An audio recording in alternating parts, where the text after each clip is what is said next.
सभी हमारे पत्रकार बंधु, आप सब लोगों का प्रेस कॉन्फ्रेंस में स्वागत है।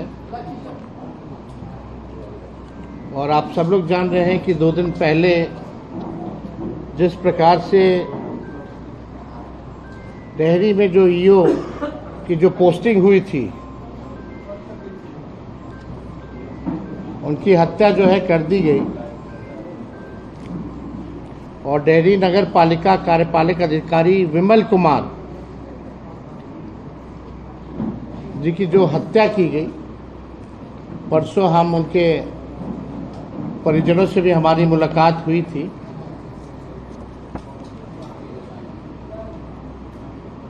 और ये लगातार सम्राट चौधरी जी के मुख्यमंत्री बनने के बाद दूसरे ऐसे जो सरकारी अधिकारी जो हैं उनकी जो है हत्या की गई। ये केवल ईओ की हत्या ही नहीं, बल्कि ये प्रशासन के तंत्र की हत्या है। और लगातार अपराध जो है बिहार में जिस हिसाब से बेतहाशा बढ़ोतरी हो रही है और कल्प्रिट को जो है छुपाने का प्रयास किया जा रहा है। लगातार पुलिस इन्वेस्टिगेशन इस मामले में चालू है। हमारे डीजीपी साहब से भी बात हुई थी और हम लोगों ने ये भी कहा था कि निष्पक्ष जांच होना चाहिए और जो दोषी हैं उनको कड़ी से कड़ी जो है सजा मिलनी चाहिए। जब परिवार के लोगों से हमारी मुलाकात हुई, उनके 2 छोटे बच्चे हैं, एक धर्मपत्नी है, हम सब लोगों की संवेदना उनके साथ है। लेकिन जिस प्रकार से हत्या की गई और जो मुख्य हत्या का जो आरोपी है वो एनडीए लोजपा के डेहरी के विधायक सोनू सिंह हैं और उनको जो है बचाने का हर एक प्रयास सरकार में बैठे लोग या पुलिस में बैठे लोग जो है कर रहे हैं। अब पुलिस इन्वेस्टिगेशन की अगर पूरी बात की जाए तो बिना पोस्टमार्टम रिपोर्ट आए हुए, बिना फॉरेंसिक रिपोर्ट आए हुए, आनन फानन में एक वीडियो देखते हैं आईजी साहब का, जिसमें वो ड्राइवर पर बोलते हैं कि ये हत्यारा है। लेकिन परिवार के लोगों का ये आरोप है कि ड्राइवर के साथ साथ कई लोग हैं इसमें इन्वॉल्व और विधायक सोनू सिंह भी का भी इसमें बड़ा इन्वॉल्वमेंट है। जब हम वहां गए तो लोगों ने तस्वीर भी दिखाया डेड बॉडी का, और जिस हिसाब से पूरे बॉडी में जो इंजरी थी, ऐसा नहीं लग रहा था कि किसी एक व्यक्ति का किया हुआ है। ऐसा लग रहा था कि बड़ा वेल प्लान तरीके से जो है किया गया है। इसमें ड्राइवर ने कई बार जो है अपना बयान बदला है, एक बार नहीं कई बार जो है बयान जो है बदला है। और हत्या इसलिए की गई जो पुलिस मानती है कि ड्राइवर को छुट्टी नहीं मिली और काम का दबाव ज्यादा था, इस कारण से हत्या जो है अंजाम दिया गया। ये तो अद्भुत है कि पहली बार हम लोग देखते हैं कि उस रेंज का आईजी साहब जो है वहां पहुंच जाते हैं और खुद ही एक ड्राइवर के कई बार बदलने के बाद एक बयान पे वो विश्वास करते हैं। पहले अपाचे का बयान था, 2 व्यक्ति आया, 1 व्यक्ति आया। रॉड से जो मारा, रॉड अभी तक नहीं मिला। इसमें ये सवाल खड़ा होता है, हास्यास्पद है कि अगर मान लीजिए मुख्यमंत्री का ही ड्राइवर को छुट्टी नहीं मिल रही हो, कार्य ज्यादा हो, तो वो ड्राइवर तो फिर मुख्यमंत्री की भी हत्या कर सकता। या मेरा भी ड्राइवर? ये तो कोई बात नहीं, ये कोई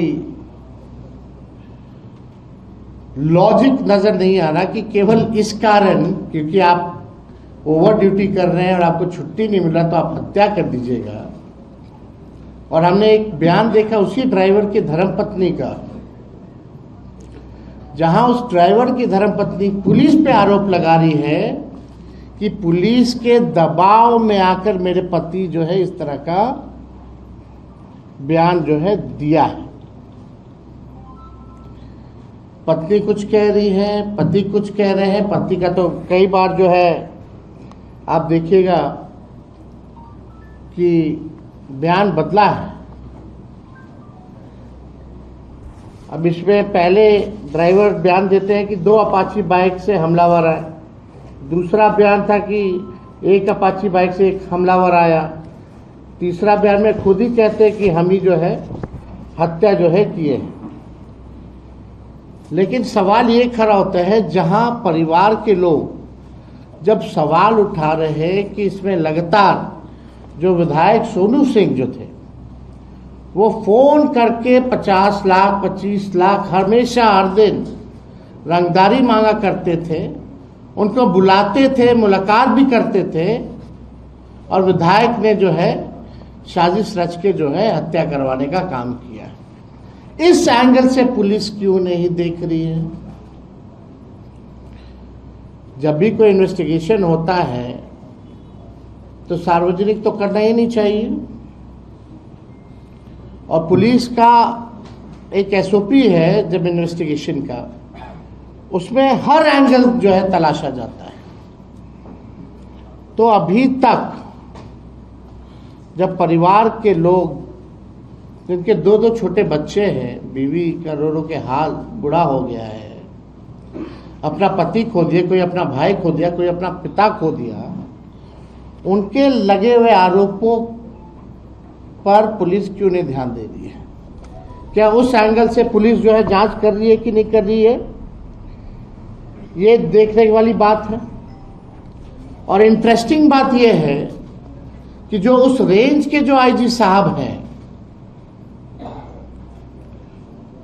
उनका सोनू सिंह जी के साथ संबंध अच्छा है, क्योंकि उनकी रुचि उन आईजी साहब की राजनीति में ज़्यादा है। उनका अपना फोरम भी उन्होंने बना रखा है और वो बिहार के बाहर भी मीटिंग करते हैं, बिहार की बात करते हैं, बिहार के अंदर भी जो भी बात करना हो करते हैं। फोरम अपना एक मंच जो है वो चलाते हैं और कई एक कार्यक्रम में सोनू सिंह उनके साथ जो है उठते बैठते रहे हैं। और कुछ लोगों का तो ये भी कहना है वहां के लोगों का कि सोनू सिंह ही इनके कार्यक्रम में भी फंड करते हैं। अब ये तो जांच इन्वेस्टिगेशन का मामला है कि पुलिस जो है इस विषय पे क्या जांच कर रही है।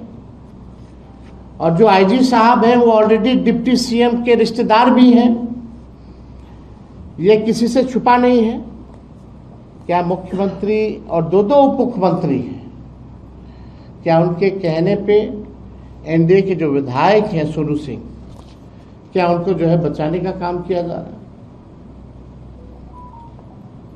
मुख्यमंत्री के पास समय नहीं था। एक दिन पहले आशुतोष राणा का कार्यक्रम तमाशा देखने के लिए गए थे, लेकिन पीड़ित परिवार से मिलने के लिए 5-5 घंटा 7-7 घंटा सीएम हाउस पूरा परिवार बाहर खड़ा रहा। और जो कि सरकारी अधिकारी हैं उनसे मुलाकात मुख्यमंत्री की नहीं हो पाई। और उनके साथ कई सरकारी अधिकारी थे। जब मुख्यमंत्री सरकारी अधिकारी और उनके परिवार से नहीं मिल सकते हैं और ड्रामा देखने के लिए वो वहां गए थे, उनके लिए समय है ड्रामा देखने के लिए, लेकिन पीड़ितों से मिलने का समय नहीं।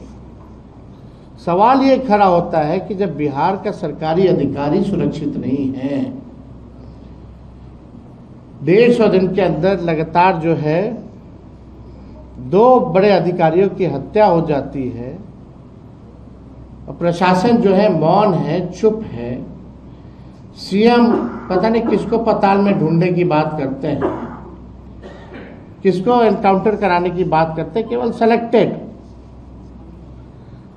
अब सवाल ये खड़ा होता है, क्या मुख्यमंत्री इस विधायक का एनकाउंटर कराएंगे कि नहीं कराएंगे?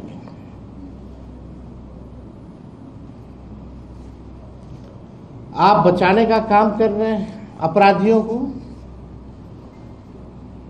ये पूरी तरीके से जो है साबित जो है हो चुका है। और जहां तक रंगदारी की बात है, विधायक पर तो मर्डर का भी केस चलना चाहिए और रंगदारी मांगने का भी केस जो है वो चलना चाहिए। लेकिन अब तक देख लीजिए, ये एनडीए की सरकार, सम्राट चौधरी जी की सरकार, एक मुकदमा अपने चहेते विधायक पर या नेम्ड एफआईआर अब तक जो है इन लोगों ने नहीं किया। इसमें तो कोर्ट को भी सू मोटो ध्यान में रखते हुए लेना चाहिए, ताकि ये बार बार हत्या हो रही है अधिकारियों की और सभी अधिकारी डरे हुए हैं, सहमे हुए हैं। सम्राट चौधरी जी के सरकार का यही फॉर्मूला है, चढ़ावा चढ़ाइए या पोस्टिंग पाइए। चढ़ावा चढ़ाइएगा तो आपको मलाईदार जगह मिलेगा, चढ़ावा नहीं चढ़ाइएगा तो आपको जो है, इनके विधायक तो हत्या ही कर देते हैं, समझ जाइए। लगातार करप्शन बढ़ रहा है, लगातार जो है अपराध बढ़ रहा है, लेकिन ये सरकार के गृह मंत्री, मुख्यमंत्री जो रियल इशू जो है, इस इशू पे सामने आकर के एक बयान भी इन्होंने नहीं दिया। कोई मामला हो, चाहे तिवारी जी का मामला हो, उसमें भी जो है रफा दफा किया गया, बहुत लोगों को बचाया गया, किसके आदेश से एनकाउंटर हुआ। जो बंटी यादव है, सेक्स रैकेट के खिलाफ चल रहा है, उसके मुख्य आरोपियों को बचाने में लगी हुई पुलिस। ये वाला जो मामला है ईओ साहब का, इसमें भी जो है जो आरोपी हैं उनको बचाने का प्रयास किया जा रहा है। तो मार कौन रहा है इन लोगों को? मार कौन रहा है इन लोगों को? ये सवाल जो है, लगातार इन्वेस्टिगेशन जिस प्रकार से पुलिस कर रही है, इस मामले में हम कह सकते हैं कि वायलेशन ऑफ बीएनएस प्रोविजन है। पुलिस का जो भी इन्वेस्टिगेशन ईओ साहब के मामले में चला है, ये properly violence of BNS provisions है, यानी भारतीय न्याय संहिता की धारा 199, जो पूर्व से धारा 166 ए थी, उसका बिहार पुलिस ने जानबूझकर उल्लंघन करने का काम किया है।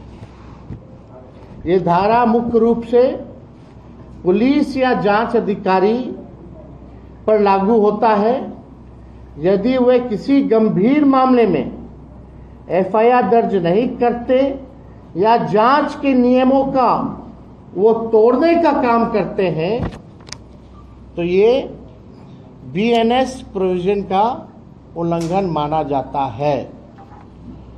और इसमें हम लोग कई बार देख रहे हैं बीएनएस प्रोविजन का उल्लंघन हुआ है, जिस हिसाब से आईजी साहब का स्टेटमेंट हो। और एक वीडियो और देखिएगा जहां ड्राइवर से ही बुलवाया जा रहा है, मीडिया ट्रायल करवाया जा रहा है, जहां ड्राइवर खुद ही बोल रहा है कि ऐसे ऐसे बात थी, ऐसे ऐसे हुआ, हमने किया।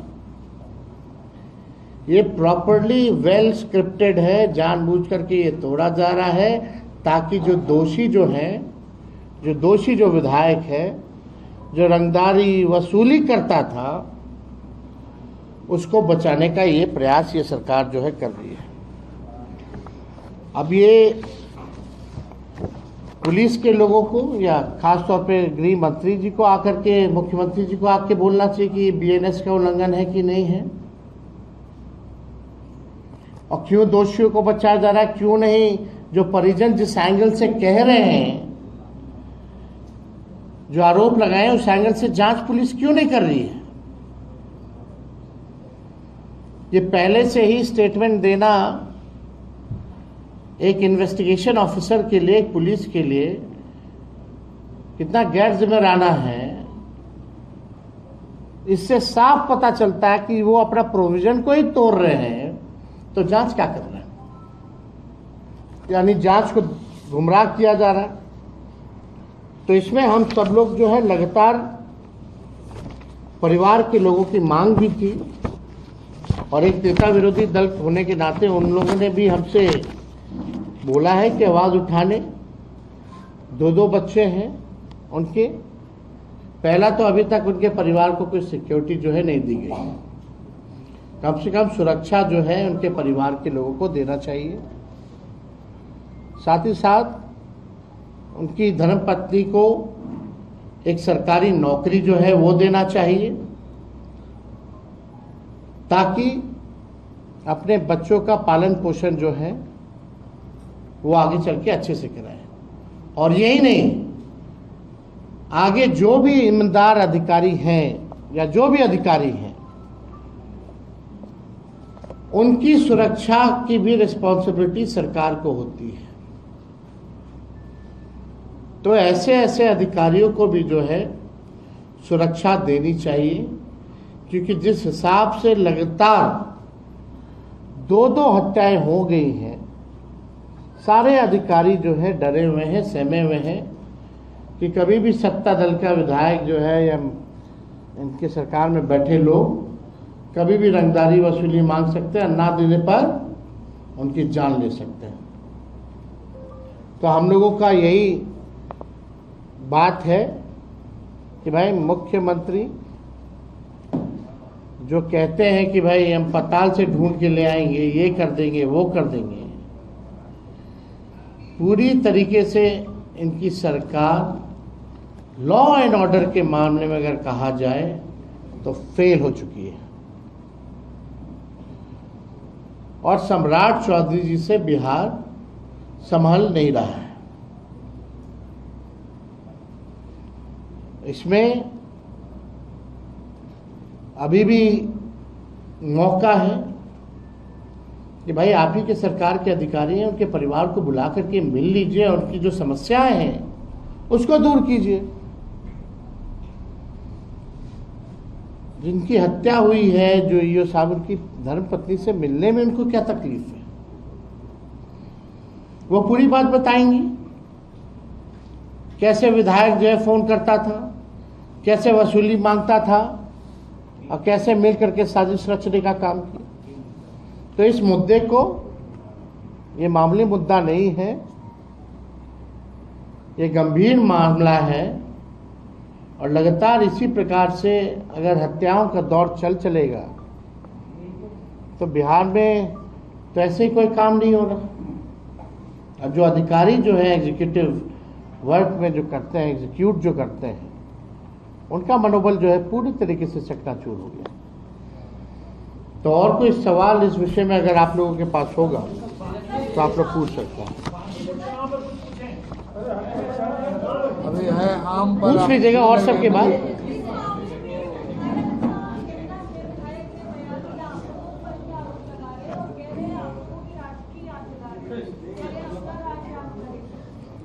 देखिए, हमने तो आरोप नहीं लगाए हैं, ये तो उनकी धर्मपत्नी ने आरोप लगाया है ना। वो तो हम तो उनकी बात को रख रहे हैं ताकि उस एंगल से भी जांच होनी चाहिए। इतना ही में अगर तेजस्वी का नाम आता तो जांच होता, नेम्ड एफआईआर होता कि नहीं होता? जरूर होता। फर्क ये है कि हम विपक्ष में हैं, वो सत्ता में है। या हमारे किसी विधायकों का नाम अगर आता तो सबसे पहले एफआईआर होता और जेल में होता, और नाम लेने वाले तो हम नहीं हैं। और ये तो पहले से भी प्रमाणित है। आप सब लोगों ने भी देखा कि उस विधायक ने विधानसभा में भी विमल जो ईओ थे उनको लेकर के सवाल खड़े किए थे, दबाव बनाने का, प्रेशर बनाने का। तो वो वीडियो तो आपने देखा ही है, और कई तस्वीरें भी आईजी साहब के साथ आपने देखी होंगी उनकी। तो ये फेयर इन्वेस्टिगेशन तो हमको नहीं लगता। आपने प्रेस कॉन्फ्रेंस तो बुला दिया है, लेकिन विपक्ष होने के नाते क्या मुख्यमंत्री से मिलेंगे, शिकायत करेंगे, सड़क पर उतरेंगे, आगे कहां तक लड़ाई लड़ेंगे? नहीं, हम लोग लड़ाई लड़ेंगे, हम लोग आवाज उठा रहे हैं, हम पीड़ितों से मिलकर के आ रहे हैं, और लगातार हमने कई मुद्दों पर मुख्यमंत्री को चिट्ठी भी लिखा, लेकिन मुख्यमंत्री को जवाब देना सही नहीं लगता। मुलाकात करेंगे? भाई मुलाकात क्या करना, बात तो उन तक पहुंच ही रही है ना, वो तो जान ही रहे ना मामला क्या है, वो तो विधायक को बचाने में लगे हुए हैं। सड़क पर उतरना होगा तो हम उतरेंगे। उनकी पत्नी का कहना है, सुबह जब बात हुई कि क्लर्क का नौकरी का ऑफर हमको दिया गया है और हम जियारत थे, तो सरकार एक सम्मानजनक नौकरी कम से कम हमको दे। अब हम तो वही बात कह रहे हैं कि जिससे उनकी आर्थिक स्थिति सुधरी रहे, वो अपने बच्चों का भविष्य बेहतर बना सके, कम से कम ऐसी नौकरी मिलनी बिहार चाहिए। छोड़ने की भी बात वो कह रही थी कि बिहार में छोड़ देंगे, बैंगलोर चले जाएंगे। सब लोग तो छोड़ ही रहा है, कौन बचा कौन। चुनाव में जो करारी हार मिली राजद को, जमानत जब्त हो गया, क्या कहेंगे? देखिए, जनादेश का जो भी मैंडेट जो है उसको हम लोग जो है स्वीकार करते हैं, लेकिन ये जनता का आक्रोश बीजेपी के सरकार पर था, मुख्यमंत्री पर था और उनके गलत नीतियों पर था। लगातार सुन लीजिए ना, लगातार बीजेपी सम्राट चौधरी जी को कितना 100 दिन 150 दिन हुआ है, एमएलसी का चुनाव हम लोग जीते और एमएलए का भी वो चुनाव हारी, यानी एमएलसी का भी चुनाव बीजेपी हारी और एमएलए का भी चुनाव बीजेपी जो हारी है 150 दिन के अंदर। तो ये जो गुस्सा जो है जनता का, ये बीजेपी के नेताओं की सरकार, और ये पहले बीजेपी के मुख्यमंत्री हैं, और इनके 100 दिन के अंदर 150 दिन के अंदर भाजपा 2 बड़े चुनाव हारती है, एक एमएलसी का, एक एमएलए का। तो इसमें सम्राट चौधरी जी पूरी तरीके से फेल हो चुके हैं। लोगों का विश्वास उन पर, बीजेपी सरकार पर नहीं है। हम आप ही से पूछते हैं कि 150 दिन में सम्राट चौधरी जी का एक काम आप गिना दीजिए, जो एक काम उन्होंने किया हो। आप भी नहीं गिना सकते एक काम। केवल वो पुराना स्मार्ट सिटी का ही है भाई, नाम बदल देना, रंग पोछ देना, पेंट कर देना, नामकरण कर देना, वो नहीं।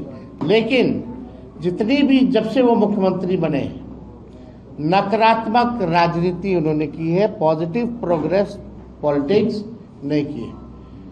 केवल उगुल जुलूल बोलना, बड़बोलापन,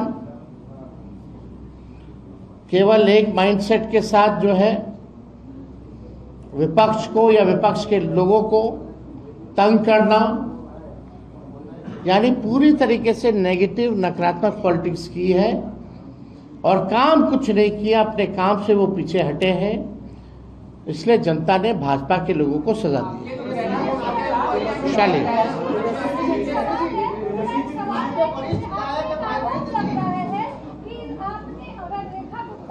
अरे भाई आप अभी इस मामले में आइए। चलिए, आप बोल, जो बोलना था बोल दीजिए। चलिए, एक मिनट, क्या पूछ रहे? एक मिनट भाई,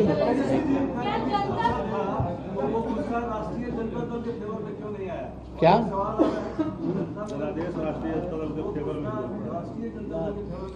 जल्दी आएगा, आप चिंता मत कीजिए।